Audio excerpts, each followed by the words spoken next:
Bu men 20 yoshimda bilishni istagan maslahatlar. Hozir esa men 50 yoshdaman. Birinchi, eng katta xatolar ortiqcha gapirishdan chiqadi. Ko'proq jim bo'lishni mashq qiling. 2. Hech qachon qarz olmang. Aks holda uzoq vaqt qullikka tushib qolishingiz mumkin. 3. Hech qachon pulni birinchi o'ringa qo'ymang. 4.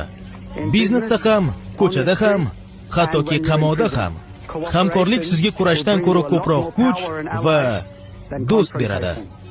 5. Muvaffaqiyatli bo'lishni istasang, ustoz top. Bir hafta yoki bir oyga emas, balki uzoq muddatga. 6. Doimo kichik yutuqlardan boshlang. Ularni to'plab, kattaroq yutuqlarga aylantirishni boshlang. 7. Yer sayyorasi aslida juda ham kichik. Siz odamlarni yana uchratasiz.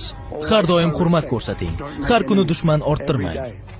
Chunki yo'llaringiz yana kesishadi.